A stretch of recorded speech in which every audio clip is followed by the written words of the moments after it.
En un mundo cambiante e incierto como en el que vivimos, el aprendizaje permanente será el futuro de los estudiantes de hoy, pero ya es el presente de los profesores de hoy, ¿no? Hoy tenemos con nosotros a un panel de expertos bueno, muy interesante. Tenemos a Carmen Pellicer, presidenta de la Fundación Trilema, pedagoga, escritora y profesora. Actualmente dirige a los cuadernos de pedagogía. Tenemos también a Mar Romera, maestra de maestros, pedagoga y presidenta de la Asociación Pedagógica Francesco Tonucci. Mar es experta en inteligencia emocional. Y finalmente también tenemos a Fernando Plaza, director de ESO y Bachillerato, profesor de Historia del Arte y coordinador de comunicación en el Colegio Patrocinio de San José. ¿Qué tal? ¿Cómo estáis? Buenas noches. Buenas noches. Encantada de saludaros a todos. Pues en primer lugar voy a pedir a los tres docentes que nos acompañan hoy si podéis hacer una presentación breve de 3 minutos, introduciendo un poco la temática con la que vamos a hablar, a tratar y cómo os vinculáis con esta temática. Carmen, si quieres empezar, empezamos contigo. Bien, pues buenas tardes o buenos días, depende de la zona del mundo. Muchísimas gracias por repetir la invitación este año al fórum. Y bien, mi historia, pues yo soy profe, nací profe, he estado en aula toda la vida y pues hace ya más de 20 años, en el año 98, con un grupo de compañeras, éramos todas mujeres en el inicio, muy preocupadas por un cambio, o sea, deseando algo diferente. Empezamos, yo había estado unos años en Gran Bretaña, había viajado bastante, había visto muchas otras cosas y sabía que las cosas tenían que ser diferentes. Nos unimos y empezamos a investigar, a estudiar y empezamos a trabajar también en formación de profesorado, que fue como nació Trilema. Años después creamos la fundación y comenzamos a asumir escuelas. En este momento la fundación tiene 7 colegios en 3 comunidades autónomas diferentes y hemos consolidado ese modelo de formación del profesorado en un modelo de transformación y gestión del cambio, que hemos bautizado con la metáfora de Rubik, que ya se ha hecho casi que conocida por ahí, ¿no? Porque yo siempre hablo de que igual que el cubo, cuando uno quiere transformar una escuela, tiene que mover muchos elementos a la vez. El currículum, las metodologías, como escuchábamos hace un momento a Neus, la evaluación, pero todo esto conlleva también cambiar la organización, cambiar el liderazgo, apostar por la personalización. Esto va todo en un pack, ¿no? Entonces, nos dimos cuenta, después de toda nuestra experiencia, sobre todo en formación del profesorado, que no era suficiente una formación teórica que amueblara la cabeza que nos amueviera la cabeza a los docentes, sino que se requería otros elementos. Un buen proyecto de transformación de centro, un buen equipo cohesionado, un liderazgo que vertebre la organización y que no deje solo ante el peligro o sola ante el peligro, ¿no? Cuando se cierra la puerta del aula al docente. En ese trabajo ya son 10 años que tenemos centros propios, pero ese modelo ha empezado a contagiar a otras escuelas y desde hace ya 4 años fundamos una red de colegios, de escuelas, que se llama Escuelas que Aprenden, Learning Schools, a propósito de esa expresión de Peter Singer, ¿no? Y bueno, en esta red hoy hay casi 60 centros educativos muy diferentes. Hay centros públicos, concertados, hay centros, hay cooperativas, hay 2 icastolas del País Vasco, hay 5 centros en Colombia, hay 2 centros de Guinea Ecuatorial, hay 12 CEIPs repartidos en distintos lugares de España. En fin, hay muchas escuelas muy diversas, muy plurales, que compartimos ese proyecto de transformación y que aprendemos juntas. De ahí el nombre que hemos bautizado a nuestra organización. Escuelas que aprendemos, compartimos experiencia, reflexionamos sobre esa experiencia y eso sirve hoy de fuente de inspiración para formar también a muchos docentes, no solamente en España, sino también en otros países. Hasta la pandemia, que nos ha puesto a todos un poco como patas arriba, ¿no? La Fundación en los últimos años hace una media de 7.000 horas de formación presencial en escuelas de todo tipo y con docentes de todo tipo. Creo que tenemos una amplia experiencia en el tema del panel de esta noche, ¿no? Y que capacitar a los docentes pues es uno de los grandes ejes de la Fundación, que hoy, además de toda la presencia en el mundo de la educación, pues tenemos una sección muy grande en el mundo de la salud, trabajamos con más de 60 hospitales alrededor de la educación del paciente. Hemos trasladado toda nuestra experiencia educativa al ámbito sanitario y hemos incorporado la tecnología. Tenemos un área muy grande ahora de desarrollo tecnológico y digital, en creación de contenidos, de apps, en fin, todas estas cosas. El departamento friki que yo le llamo. Y bueno, y eso nos ayuda también pues, a tener otro tipo de proyectos de investigación, de convenios con universidades, es decir, ha ido creciendo, ¿no? Quizá por este eje, ¿no?, que vamos a hablar esta noche, por esa cultura de aprendizaje continuo que te lleva a explorar y a no perder nunca la curiosidad. Mis Gracias. 3 minutos. Gracias. Gracias. Mar, si quieres tomar la palabra. Bueno, pues después de escuchar a Carmen, yo igual que ella, y ya hemos terminado. Primero de todo, decir que soy Mar Romera, soy mujer, soy maestra, soy madre, soy hija, y hacer todo esto en esta etapa en la que estamos viviendo no es nada fácil. He tenido la suerte a lo largo de mi vida de pasar por todas las etapas del sistema educativo, desde infantil hasta la universidad y posgrado. Y en todas estas etapas siempre he sido un poco inconformista, he sido un poco quiero más, he sido un poco cambiemos esto. He tenido la suerte a lo largo de toda mi vida de tener un referente muy importante y muy cercano que ha sido y es Francesco Tonucci, y trabajar de su mano también me ha hecho y me ha ayudado mucho a poder mirar de otra manera. En todo este tiempo yo me definía siempre como activista de la educación, como hacker de la educación, ¿no? Como aquel chico Logan LaPlante, cuando decía que él de mayor quería ser hacker. Yo cuando lo escuché dije, yo también quiero ser hacker de la educación. Sin grandes pretensiones, exclusivamente con el objetivo de hacer los adultos, las personas adultas, hacer lo que nos hemos comprometido a hacer. Y es que somos países firmantes de la Convención Internacional de los Derechos de los Niños.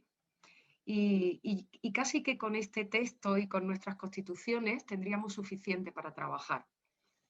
Hablar del derecho a la educación, del derecho a la participación, hablar del derecho al juego, pues es algo que en general todos, todas hemos firmado. Solo son 2 países los que no han firmado esta convención. Y es una ley de rango superior al nivel de las constituciones, pero suena a bucólico, a romántico, a nadie le hace caso, ¿no? El cómo dar vida a la voz de los niños y las niñas me ha llevado a lo largo de todo este tiempo a soñar la escuela que quiero. De hecho, una de mis publicaciones se llama La escuela que quiero.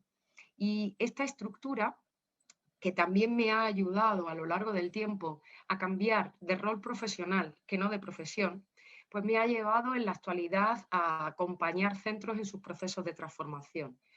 Desde centros públicos en Andalucía, empezando por el que lleva mi nombre, CEI María del Mar Romera, soy la misma, pero ese es el nombre formal, María del Mar Romera, ¿no?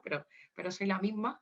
A coles, pues igualmente, ¿no? Una Icastola, la Icastola Olavide en País Vasco, o diferentes coles en la Comunidad de Madrid o en la Comunidad Valenciana o en otros lugares.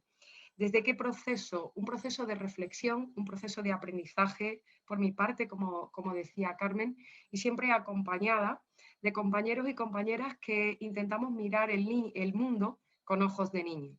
Desde esa filosofía donde, colocándolos como protagonistas, necesitamos dar una respuesta en los modelos educativos que realmente atienda a las estructuras que posibiliten la mejor versión de los chicos y de las chicas. Esto significa dar un empujón, esto significa, en relación a la temática de esta mesa, organizarnos de tal manera que entendamos que no somos un servicio más en la estructura social, sino que somos la piedra angular de la estructura social. A partir de este convencimiento, pues en todo este tiempo, porque claro, yo a veces pienso, estaba escuchando a Carmen y pensaba, ¿no? ¿Cómo te ha dado tiempo? Porque he visto desde fuera, Carmen, es que eres la leche y así, como si solamente nos estuviéramos escuchando 4, es decir, todos los demás que están ahí conectados como si no los escucháramos, ¿no? Pero es que es verdad, cuando te quieres comer el mundo y cambiar hacia una posibilidad de mejora, sabiendo que no existen las recetas elaboradas, sabiendo que la educación es un mundo de corazón y de imaginación, sabiendo también que ni siquiera podemos exportar las experiencias de éxito en educación. Esto me costó mucho aprenderlo, pero lo aprendí. Y lo aprendí de la mano de Francesco y lo aprendí de la mano de tantos otros sabios, ¿no? Que realmente no son exportables. Las experiencias de éxito son inspiradoras, pero no son exportables, porque si no, en cualquier caso, podríamos plantearnos que en sistemas, en Argentina, en Colombia, en Perú, en Venezuela, en España, ¿no? ¿Por qué no nos vamos todos los personajes maravillosos que habéis tenido a lo largo de toda la tarde aquí, ¿no? Los cogéis, los envolvéis en un buen paquete y los mandáis a Finlandia o a Singapur, me da igual. Y les decís, tenéis 15 días, 2 meses para copiar el sistema, nos lo traemos, lo aplicamos y funciona. Parece de bobo no poder hacer esto. Ya, es que en educación no se puede. Y en educación no se puede porque las experiencias de éxito son inspiradoras, pero no son exportables. Es por eso que en este proceso de acompañamiento a centros, en el modelo educativo que he diseñado, Educar con 3 Cs, capacidades, competencias y corazón, de forma sistémica en el colegio, en la casa y en la calle, con mucho coraje, con mucho compromiso, pero con mucha calma. Fijaros, me salió todo con 3C aquel día, estaba inspirada, ¿no? Ese modelo de transformación que acompaña respeta fundamentalmente la dimensión humana de todas las personas que hay en una institución, profesorado, alumnado y otros sectores, ¿no? A partir de aquí yo me siento feliz, ¿no? Cuando suceden acontecimientos como este, porque parece ser que nos estamos dando cuenta que necesitamos remar todos y todas hacia el mismo lugar, aunque a determinados aspectos los llamemos de diferentes formas. Por tanto, y cortando un poquito, ¿no? Soy activista enamorada de la educación, defensora absoluta de los derechos de los niños y de las niñas y me quiero definir también como una optimista. Optimista porque sí, confío en que mañana va a ser un poquito mejor que hoy, aún muy a pesar de cuáles sean las circunstancias. Y estoy orgullosa de conocer a gente maravillosa como los dos compañeros que ahora mismo están en la mesa y por supuesto a Paula, a ti, sabiendo que desde las diferentes ópticas esto significa sumemos para realmente hacer una evidencia de la profesión magnánima que hemos elegido, que es la de ser maestros o maestras, en una función de trascendencia. Necesitamos trascender ahora más que nunca, ¿no? Y aquí estoy para lo que pueda ser útil, para aquel lugar donde pueda chinchar, para aquellos espacios donde pueda provocar las preguntas, donde pueda provocar la sonrisa y donde pueda poner pues directamente mi cabeza con todo mi corazón encima de la mesa, aun sabiendo que no siempre se reciben abrazos, ¿verdad Carmen? ¿Verdad Fernando? Sino que a veces se reciben empujones. Pero somos lo suficientemente mujeres luchadoras, Fernando, te integro en lo de mujeres luchadoras, para seguir adelante y apostar por el mayor tesoro del planeta Tierra, que son los niños y las niñas. Gracias, Mar. Una gran responsabilidad tenemos. Fernando, si quieres. Bueno, pues lo primero, buenas noches y muchas gracias por invitarme hasta esta mesa con dos personas a las que admiro muchísimo en el ámbito de la educación. Mi papel en esta mesa yo entiendo que es aportar la visión de un directivo y cómo se ve el mundo de la formación del profesorado desde el punto de vista de directivo. Bueno, yo lo primero que quiero decir es que bueno, soy un apasionado de la educación, soy un apasionado de la historia del arte y creo también apasionadamente en la juventud y en los docentes. Y cuando me planteasteis la posibilidad de en 3 minutos introducir el tema, bueno, pues a mí se me ocurrió hacer un breve contexto. Los de historia del arte somos muy de contexto siempre, ¿no? Y los de historia también. Hacer un breve contexto en el que hiciera un recorrido de mis 23 años en el que llevo en el mundo de la docencia, desde el punto de vista de profesor de historia del arte y desde el punto de vista de directivo también, ¿no? Entonces, con vuestro permiso, voy a compartir pantalla.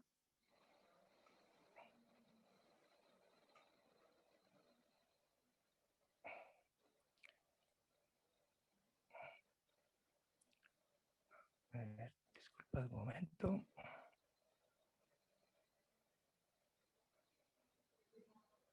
Puedes compartir sin problema, Fernando. Sí, estoy intentando. Vale, ahora sí. Ya la veis, ¿verdad? Bueno, pues y lo voy a hacer de una manera, bueno, pues como con un lenguaje que es en el que a mí me gusta mucho expresarme, que es en el mundo con el lenguaje del mundo del arte. Bueno, muchas veces en el colegio decimos que estamos en un momento maravilloso. Estamos hablando de antes de la pandemia, que estamos en una... Yo llevo 23 años en la educación y desde que empecé he escuchado en los seminarios, en los cursos, hablando con compañeros, bueno, la educación hay que hacerla cambiar, la educación tiene que resolverse, no vale lo que estamos haciendo ahora, pero en este tiempo no he notado un cambio verdaderamente grande. Sí lo he notado en los últimos 3-4 años y siempre hablábamos, bueno, probablemente dentro de 10 años la educación sea totalmente distinta y tenemos la suerte de vivirlo desde dentro, es decir, que somos como una de esas personas que están ahí en el juramento del juego de pelota, la Revolución Francesa, viviendo la revolución desde dentro, la revolución educativa desde dentro, como si fuéramos unos girondinos o unos jacobinos, ¿no? Entonces, bueno, eso es lo que los últimos 3-4 años yo he detectado. Pero no siempre fue así, porque bueno, cuando yo empezaba, introducir nuevas metodologías, plantear nuevas formas de transmitir los conocimientos, plantearse nuevas maneras de relacionar al alumnado o de relación entre el alumnado y el profesorado, era muy difícil de introducir. Y bueno, pues yo recuerdo al llegar, bueno, pues que era todo muy difícil, había mucha resistencia de todos los puntos de vista y eso me recordó a y me sentí muy identificado con Óscar Abillón ayer cuando estuvo en su ponencia diciendo que él cuando empezó hace 20 años con el cooperativo, con el ABP, con la neuroeducación, pues ahora es muy fácil, pero hace 20 años no. Y me recordó, bueno, pues a los impresionistas, ahí tenemos un cuadro de Monet, cuando decidieron pintar de otra manera y bueno, pues sufrieron el escarnio, el desprecio y, bueno, y la broma de sus obras, ¿no? Hoy día son de las obras más respetadas y más valoradas. ¿Qué decir de obras como la de Picasso o qué decir de cosas totalmente distintas como es el arte abstracto? Por lo tanto, pelear en ese momento era bastante complicado. Nos encontrábamos de una manera o sentíamos las personas que estaban muy apasionadas por la educación que estamos como encerrados.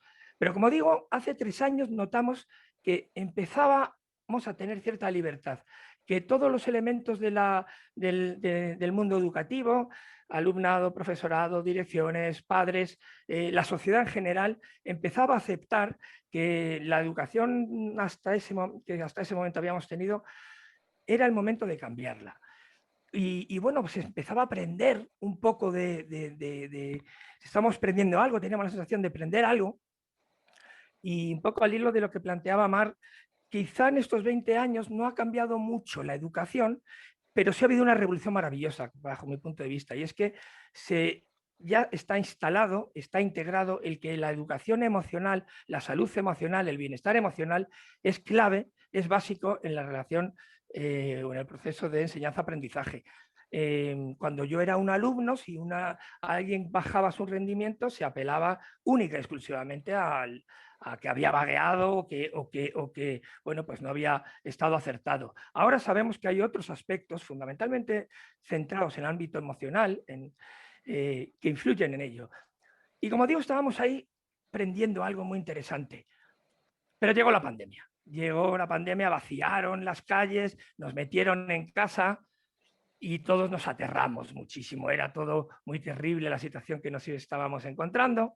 Nos daban ganas de escaparnos, pero sin embargo fuimos capaces de, aun sabiendo que nuestras aulas eran transparentes y en principio temiéndolo, pero luego alegrándonos, fuimos capaces de meternos en las casas de nuestros alumnos, meternos en las casas en las que estaban sus padres también y aceptar que nos iban a mirar.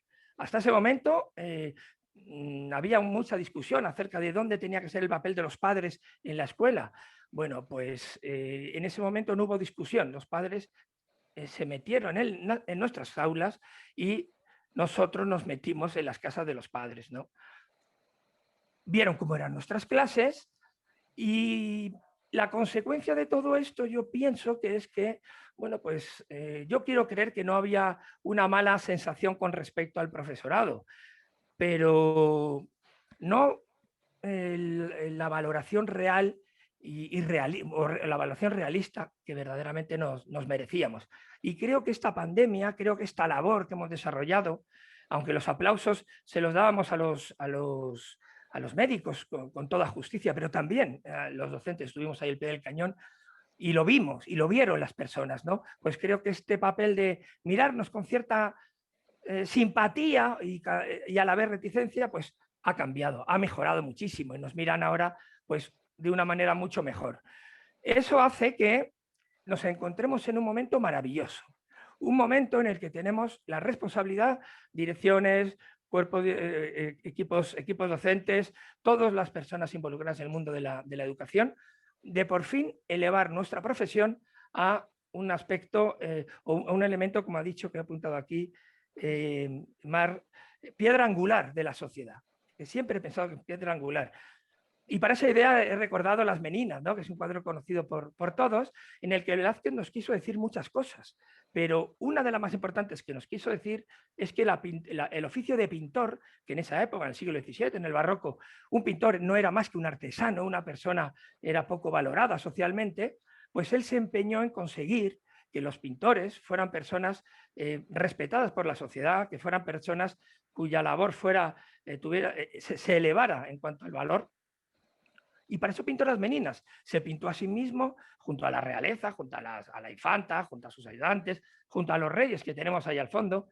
Y además se pintó no ejecutando como un artesano, sino se pintó pensando en lo que iba a pintar. De manera que se trata de elevar la pintura o el oficio de pintor a algo importante, y por eso quería establecer ese paralelismo con la educación. Creo que estamos en un momento clave para poner la educación en el lugar, desde el punto de vista social, en el lugar que siempre se ha merecido y que desafortunadamente no ha estado. Porque si no, desapareceremos. Si no somos capaces de aprovechar esta ocasión, volveremos a ser transparentes, a ser invisibles ante cierta parte de la sociedad, o al menos a no tener el valor que verdaderamente tenemos. ¿Y eso qué razón o eso qué papel juega la formación? Que es de lo que vamos a hablar esta noche. Bueno, pues la formación juega un papel clave. Aunque luego profundizaremos, creo que la formación en un centro docente, y ahora ya me pongo el traje de directivo, tiene que estar perfectamente planteada y consensuada entre la dirección y el equipo docente para saber hacia dónde vamos, qué queremos y para qué lo vamos a hacer. Si eso está muy claro, es muy fácil luego hacer un traje a medida en los centros, que yo creo que es el futuro, en cuanto a la formación. Pasa por cambiar el paradigma de los profesores.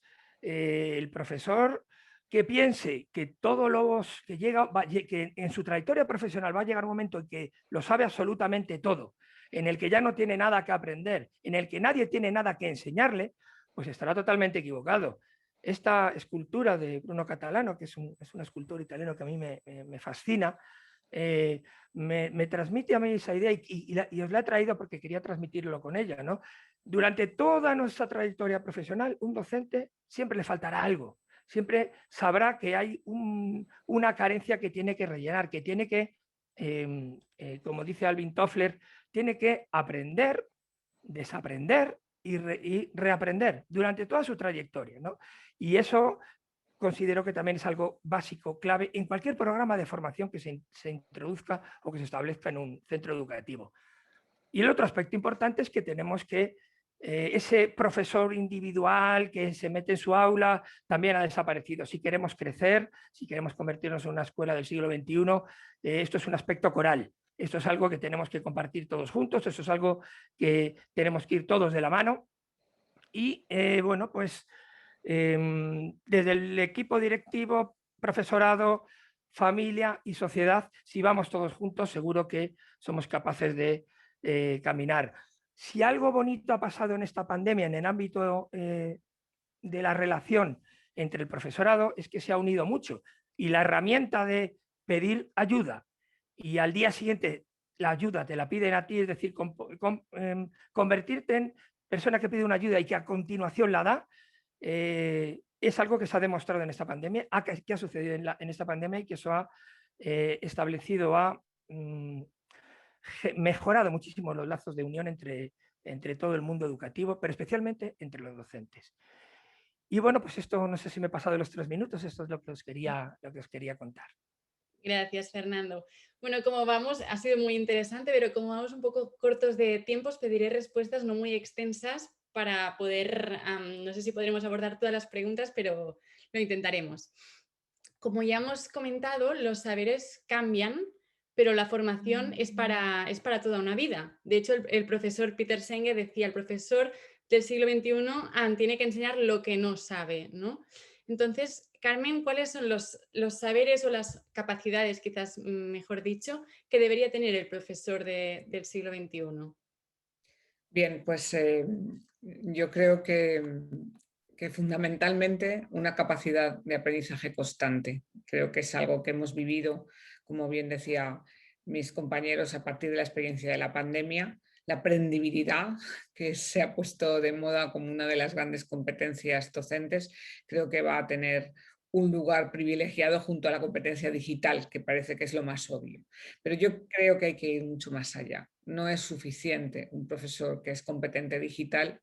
Creo que necesitamos unos abanicos, ¿no?, de competencias. Nosotros hemos hecho un trabajo importante en estos años de investigación de cómo sistematizar esas competencias y cómo generar una cultura de autoevaluación constante sobre esos grupos de competencias que hemos concretado en 10, que no las voy a decir todas por la brevedad, pero sí hay alguna fundamental. Una es un conocimiento y amor a la disciplina que enseñas. Y lo hemos visto con Fernando, que nos ha puesto y ha usado el arte y habla con pasión de aquello que conoce bien. Hoy sabemos que el Mastery Learning, el conocimiento en profundidad de una disciplina, permite hacer sencillo lo complejo. Y esto es una habilidad fundamental de las didácticas específicas. Y esto va a ser fundamental porque el profesor ya no va a ser la fuente de información, sino el canal para crear conocimiento. Y todo ese abanico de competencias es fundamental. El segundo abanico de competencias tiene que ver con el conocimiento profundo de cada uno de nuestros alumnos.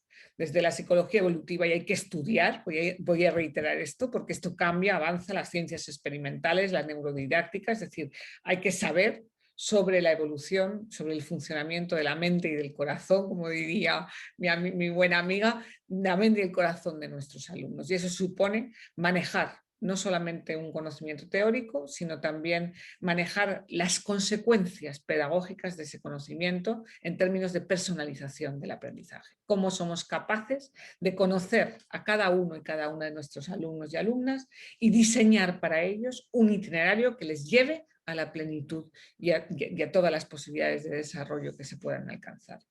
Eso llega al tercer abanico de competencias, que son las que tienen relación con las metodologías, con el manejo de estrategias de aula, de motivación, de implicación, del engagement, de génesis de clima de aula, de disciplina positiva, de manejo de recursos, de manejo también de cacharros, como la competencia digital, de búsqueda de fuentes de información y ese largo etcétera, ¿no?, que tiene que ver con cómo hacemos que el currículum se destripe en cada 50 minutos que dura el aula. Por supuesto, siguiendo, como decía hace un rato Neus, todo lo que tiene que ver con un cambio profundo y las competencias relacionadas con la evaluación, no entendida como un juicio del desempeño del aprendizaje, sino como un acompañamiento real hacia la mejora, ¿no?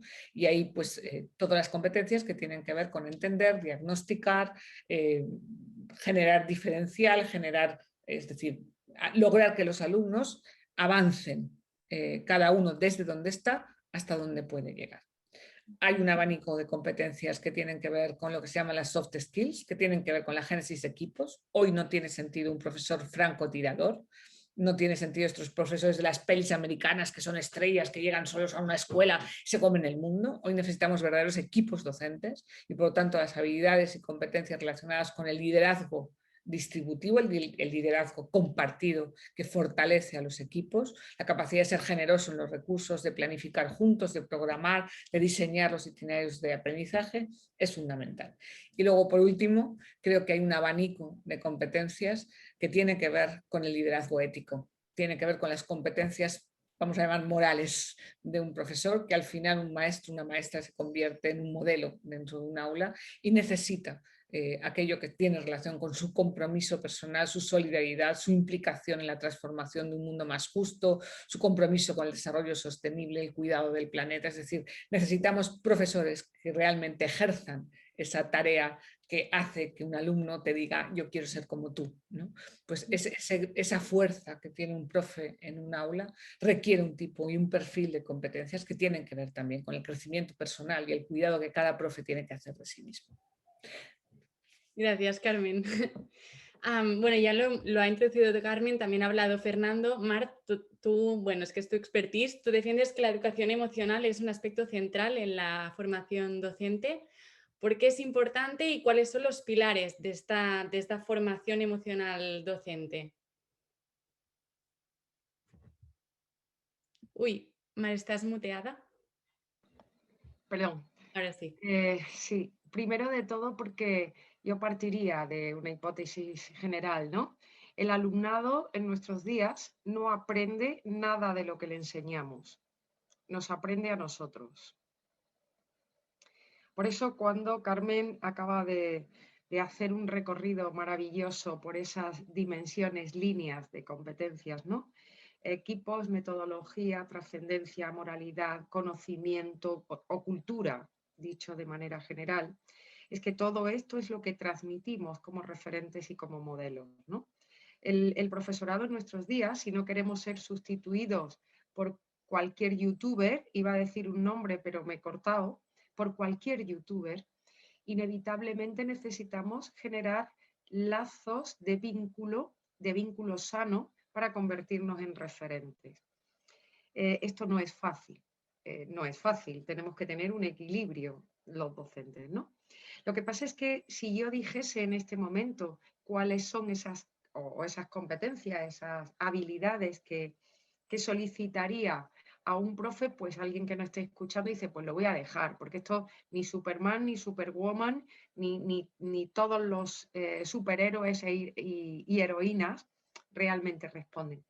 Pero como a modo de síntesis de lo que Carmen dice, es decir, recojo esas competencias de Carmen y me quedo. Carmen dice aprendibilidad y yo digo, correcto, pero destaco de esa dimensión, destaco la necesidad de desaprender.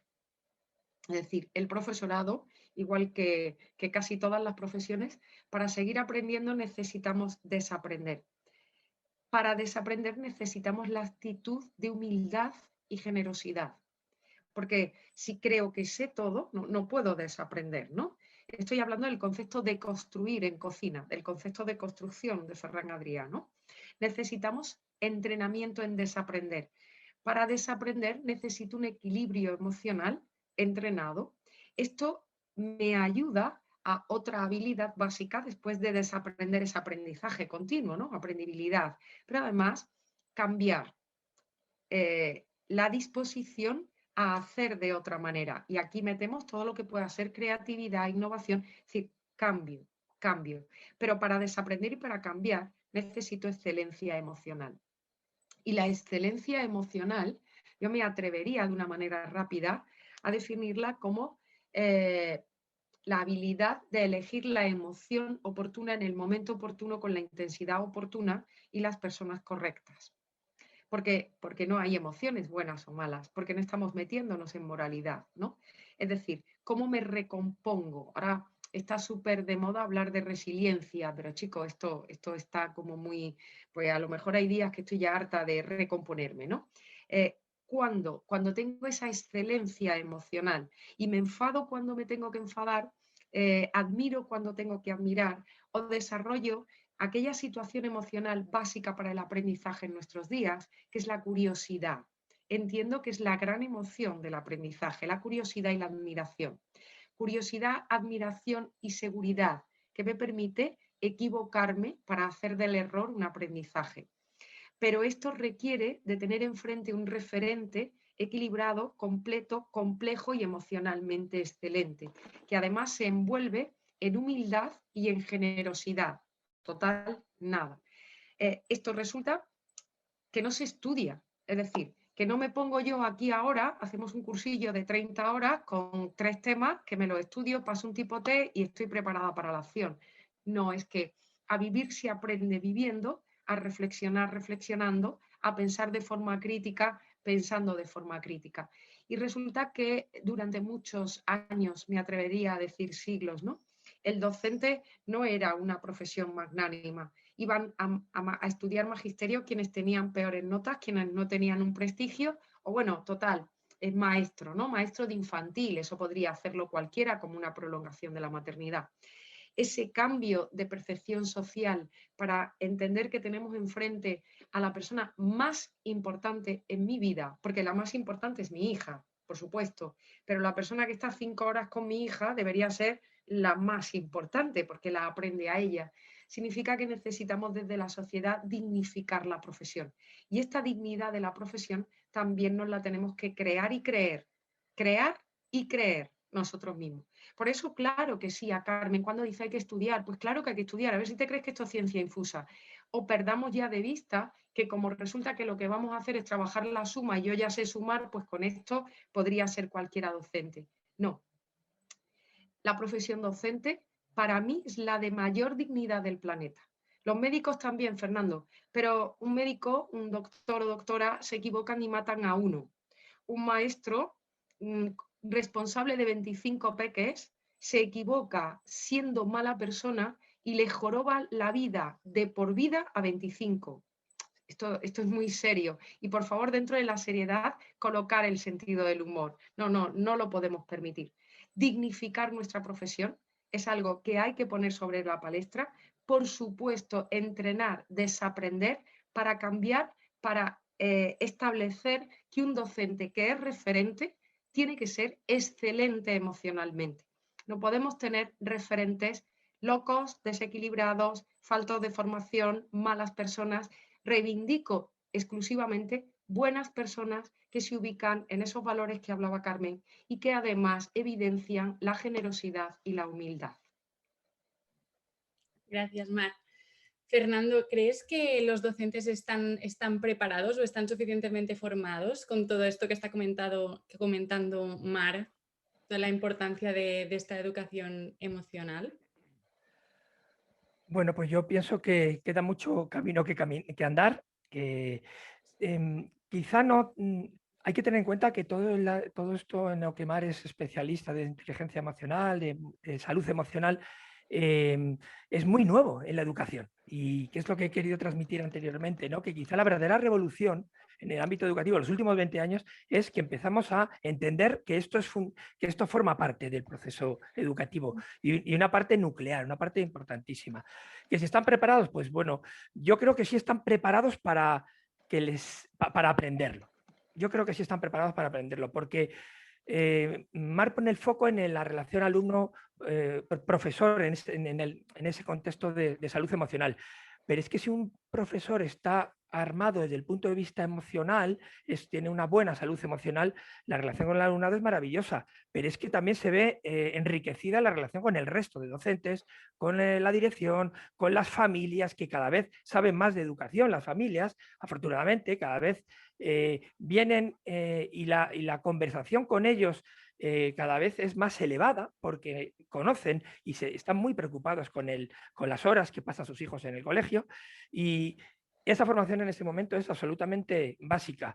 El otro día leía que los profesores, los docentes, toman cada hora en torno a 30 decisiones. Y como también ha dicho Mar, efectivamente, en esas decisiones puedes hacer un bien maravilloso a un alumno, pero puedes fastidiarle muchísimo. Sobre todo en las enseñanzas medias, que son las que yo conozco. Los alumnos vinculan la asignatura al profesor, como acabamos de ver, ¿no? Y para ellos el profesor no les puede fallar. Y para el alumno cada vez, nosotros cuando nos metemos a un aula, un profesor cuando se mete a un aula de enseñanzas medias, de secundaria, bachillerato, ¿no?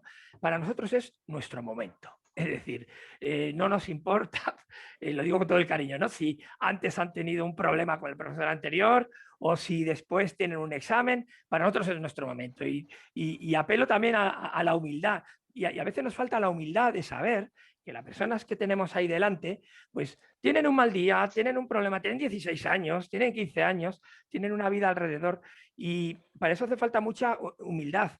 Y y esa humildad te ayuda a desarrollarla toda la salud emocional o todas las enseñanzas emocionales.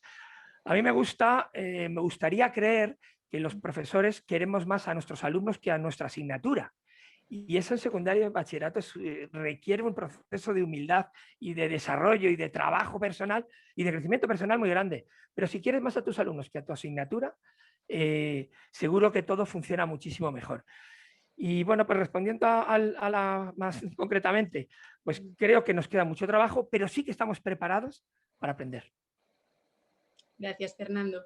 Y otro aspecto muy importante en el mundo globalizado en el que vivimos es el tema de la interculturalidad, ¿no? Carmen, ¿qué significa para los docentes atender a alumnos con diversidad cultural? ¿Qué cambios, bueno, qué implica, qué implicaciones tiene? Bien, yo creo que la primera implicación es considerar la diversidad como una fuente de riqueza y no como una amenaza a la excelencia. Creo que nos ha hecho mucho daño oponer calidad educativa contra equidad o contra y esa especie de demonio que pulula en el imaginario colectivo de que la clase homogénea, la homogeneidad, es lo mejor para dar clase o es la garantía de que las cosas van a ir mejor. Esto es mentira. Entonces creo que hay suficientes datos, estadísticas, investigaciones que muestran y demuestran que cuando los recursos son los adecuados, tanto humanos como materiales, y cuando se atiende de forma personalizada a cada uno de los alumnos, la diversidad, vuelvo a insistir, es una fuente de riqueza y no una amenaza para la excelencia. Y dicho esto, creo que hay un siguiente paso y es que creo que un profe en el aula, una escuela en sí como equipo humano, tiene que pensar en ofrecer multiplicidad de oportunidades para que cada niño, cada niña pueda tener una oportunidad para celebrar un éxito merecido. Creo que la escuela tiene que ser un espacio de triunfos y de compartir para cada uno de los niños para que de alguna manera se sienten orgullosos de quiénes son, de cuáles son sus raíces, de qué es lo que aportan al grupo y de cómo esas diferencias pueden ayudarnos y a estimular el aprendizaje. Creo que hoy nos falta mucho camino por recorrer. Creo que una de las grandes asignaturas pendientes más importante que la brecha digital es justamente la carencia todavía de modelos de personalización del aprendizaje y de lo que llamábamos antiguamente la atención a la diversidad, que sean eficaces y que realmente garanticen el derecho a una educación excelente de cada uno de los alumnos, especialmente aquellos que vienen de entornos más vulnerables o cuando la diversidad se ha convertido en una fuente de discriminación, que ese es el problema. No en sí la pluralidad de fuentes culturales, idiomas, razas, religiones, creencias, etcétera, etcétera. El problema es que muchas de esas diferencias, no en la escuela, pero sí en las sociedades, son fuente de discriminación. Y eso afecta a cómo abordamos en la escuela el aprendizaje. Muchas gracias, Carmen. Antes de pasar a algunas preguntas de la audiencia, me gustaría pediros a cada uno de vosotros una idea que los equipos directivos puedan poner en práctica de forma ágil para que los docentes incorporen la formación en sus rutinas, ya sea formación de lo que queráis, del aspecto que queráis. Mar, si quieres empezamos contigo. A ver, los equipos directivos son líderes o deberían ser líderes. Y un líder tiene que estudiar, tiene que formarse, tiene que ser fuerte y convertirse en referente del equipo que gestiona.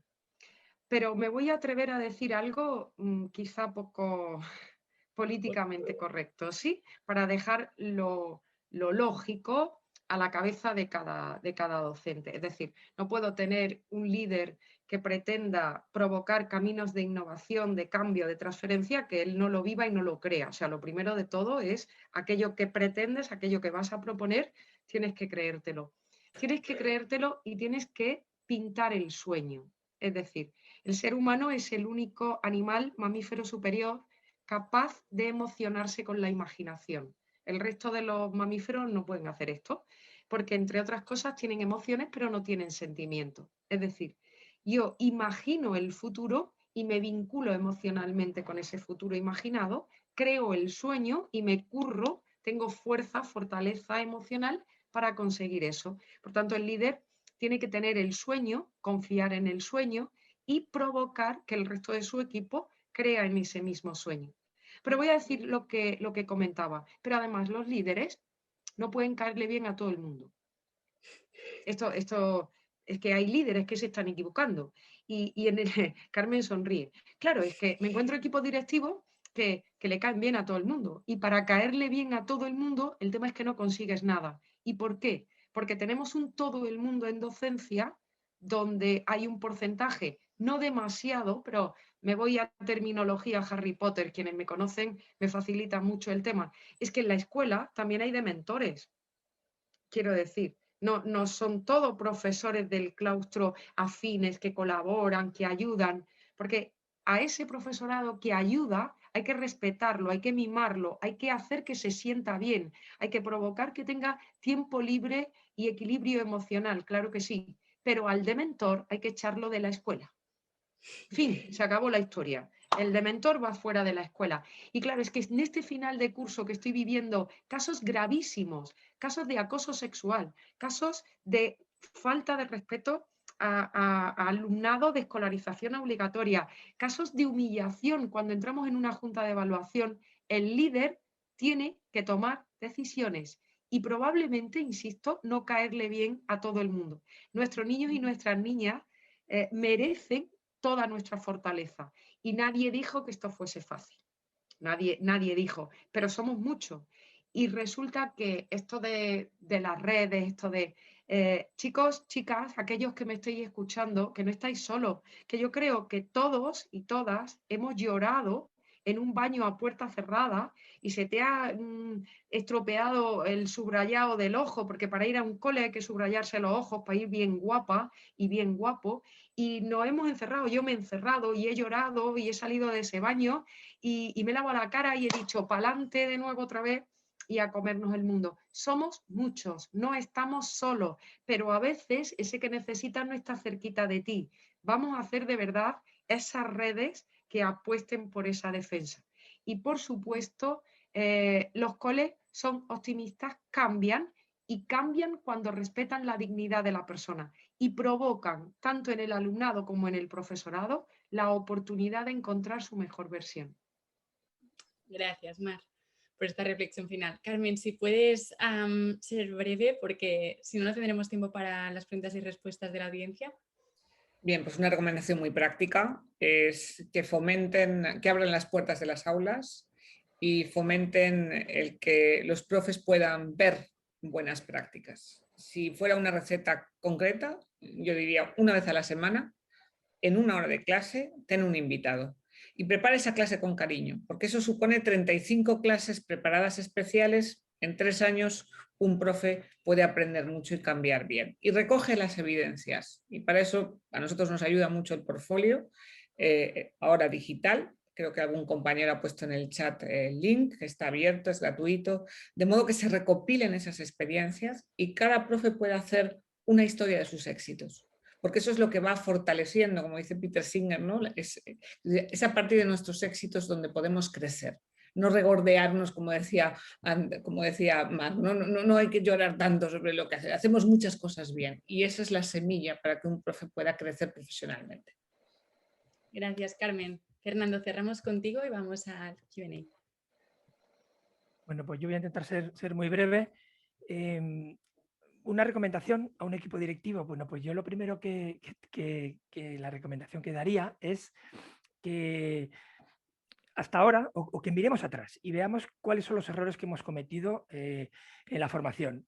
Se acaba de salir el tema de la interculturalidad y de los distintos niveles, ¿no? y de darle a todos los alumnos las mismas posibilidades, es decir, no igualdad, sino equidad.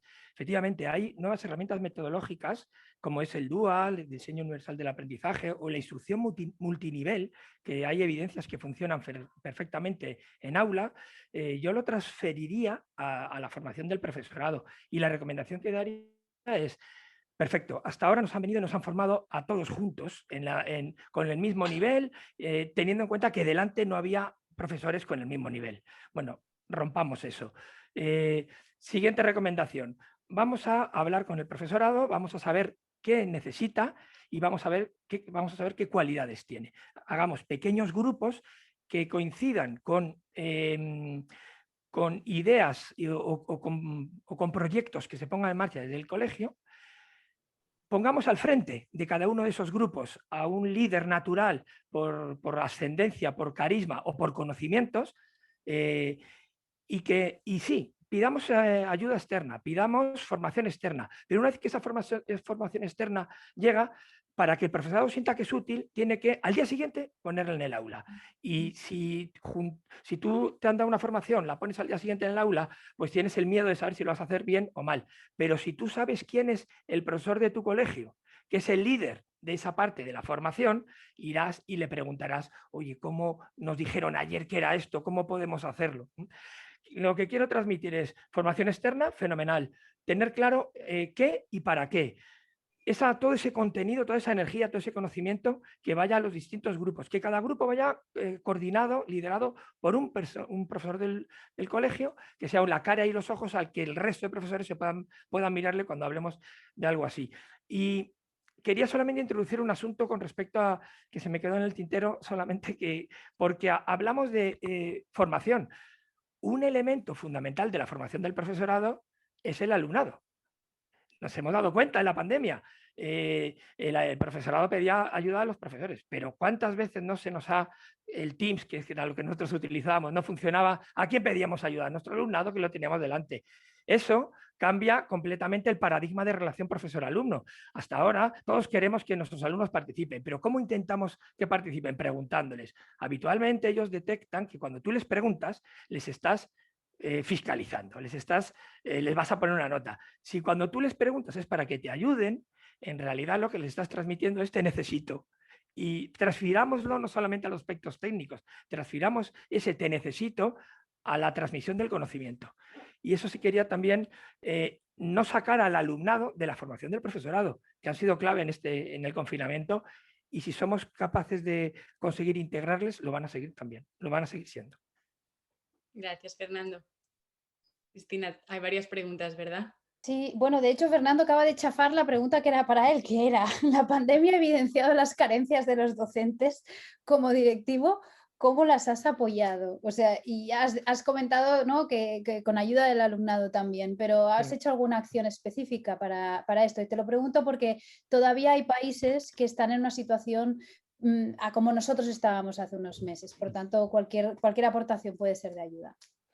Bueno, nosotros tuvimos un tipo de confinamiento un poco especial, porque llevábamos desde hace 2 años trabajando con la herramienta que hemos utilizado para las clases online, que es Microsoft Teams, y todos los alumnos del colegio y todo el profesorado llevaba trabajando con ella más de 2 años.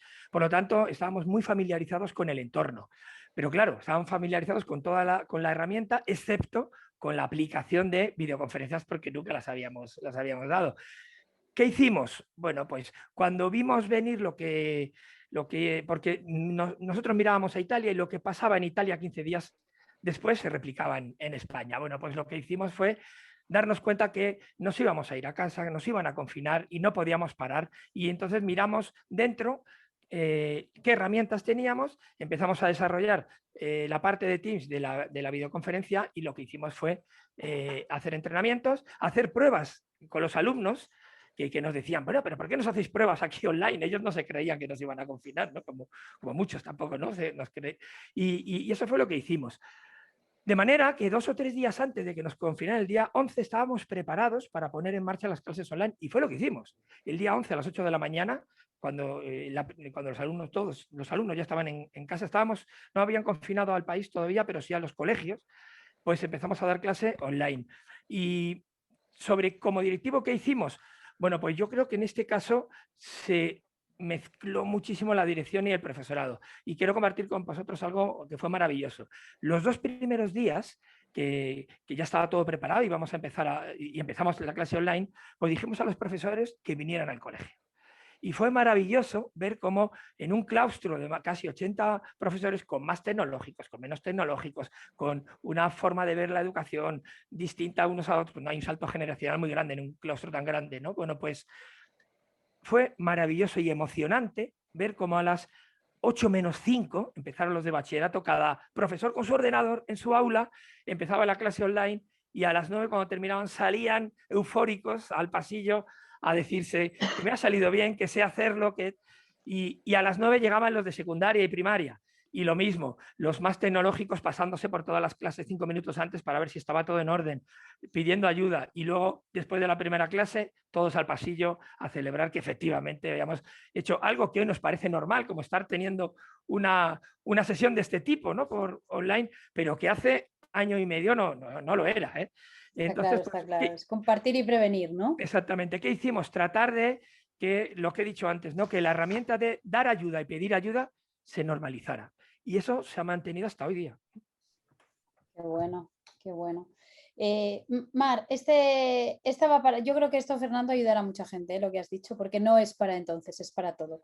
Mar, esta va para ti, porque al principio has hablado de que los casos de éxito no son exportables, son inspiracionales, pero no exportables. Entonces, alguien ha dicho, entonces si compramos métodos de otros países, y omito el país, ¿para que los compramos? ¿No? En realidad es solo para inspirarnos, Mar.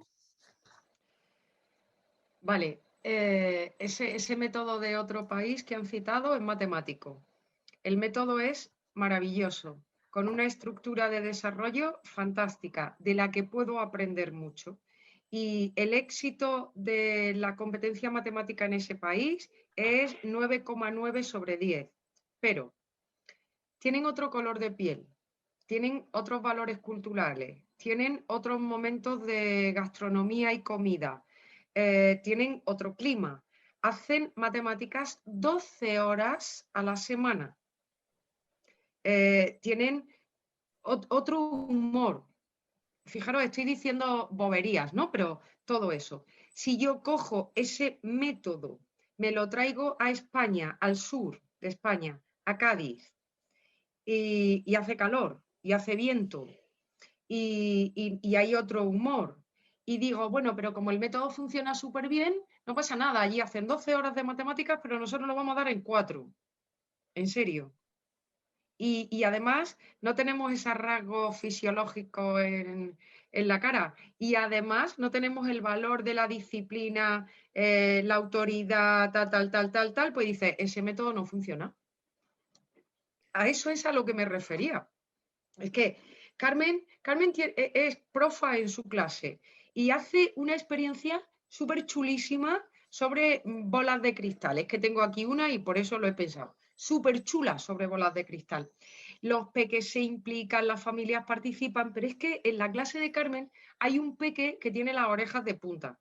Hay una mamá que es súper colaboradora. Hay un papá que es destroyer, es decir, todo lo contrario de colaborador.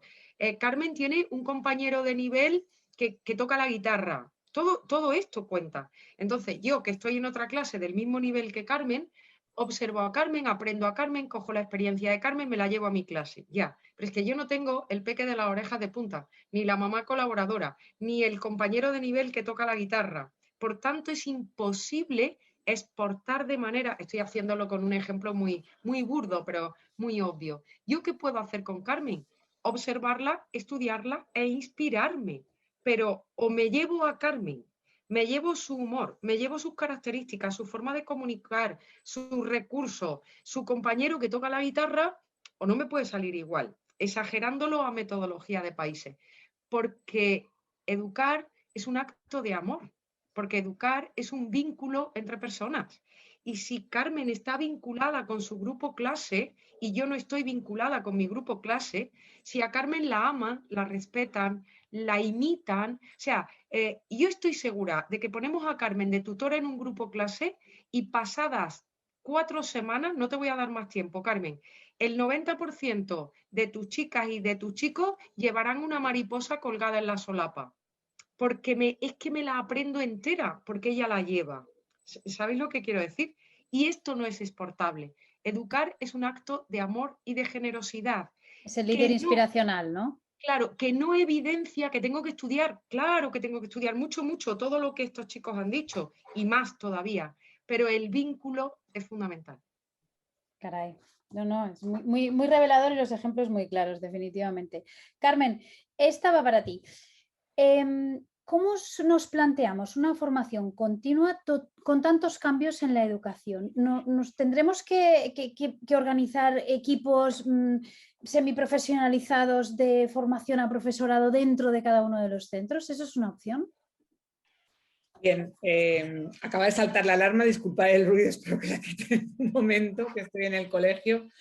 Es complicado, ¿vale? Quizá por lo que decía alguno de mis compañeros hace un momento, ¿no? Que hace falta casi que hacer una adaptación personalizada para cada profesor, que ya no sirven los cursillos antiguos. Yo creo que hay 4 elementos fundamentales en un modelo de capacitación que tienen que estar siempre y tienen que ir creciendo y ir cambiando a medida que cambian los sistemas.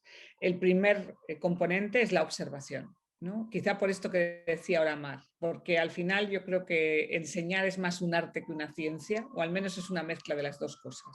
Y al final hay que ver buenos artistas. Y eso significa que necesitas que tus profesores, que los profesores nos veamos mutuamente, no solamente para copiar, ¿no? No solamente para inspirarnos, sino para volver a nuestra realidad y ver las barreras de otra manera, como superables. Entonces, la observación del desempeño profesional es clave. Para ello, el coaching, el mentoring, paseos pedagógicos, nosotros hacemos un montón de iniciativas, observación entre iguales, en fin, hay muchas posibilidades hoy que estamos llevando a cabo y que permiten normalizar el que los profes se vean mutuamente. Para mí, 2 claves, la codocencia y el coaching. 2 elementos muy interesantes en la profesión.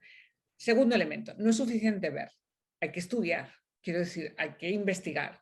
Hay que, como antes decía Fernando, que cada alumno sea un desafío y que a la hora de ver una dificultad, un problema, una necesidad que tiene un alumno, te lleve a estudiar. Porque hoy la investigación sí aporta mucho que se puede llevar al aula, porque el carisma no es suficiente. Yo puedo querer mucho a mis alumnos, pero necesito aprender a ayudarlos, porque ese cariño es lo que me hace trabajar y quedarme y leer y buscar cuando tengo un alumno ante el que me siento impotente y no puedo ayudar, ¿no? Observación, investigación, reflexión en equipo, insisto mucho en el valor del equipo docente. Un alumno pasa por muchos profes y pasa en una escuela por muchas manos y es muy importante que todas esas manos compartan los objetivos y compartan la información para ayudar a ese niño y sean capaces de diseñar su modelo de mejora. Y por último, el cuarto elemento es que todo aquello que se estudia, que se investiga, que se reflexiona, que se observa, hay que aplicarlo y evaluarlo. No tiene sentido ningún modelo de capacitación profesional que no vaya aparejado a una estandarización y un modelo de evaluación de la eficacia que tiene en el impacto en el aprendizaje de los alumnos. Creo que son los elementos esenciales de un buen modelo de desarrollo profesional docente para el futuro. Sin duda, medir, ¿no? Muchísimas gracias, súper interesantes reflexiones en este panel de expertos. Ahora ya deberíamos pasar a la ponencia de clausura, pero no sin antes daros las gracias por haber estado con nosotros, por haber compartido. Tenéis muchos grupis en el chat y en las preguntas y respuestas. Hay muchísima gente que son fans vuestros, si no lo eran, ahora sí lo son. Así que muchísimas gracias por vuestro tiempo y por las aportaciones y por todo lo que habéis compartido, que es mucho, y bueno, ahí se ve el espíritu de los docentes, ¿no? Compartir y no competir. Muchísimas gracias y buenas noches a todos.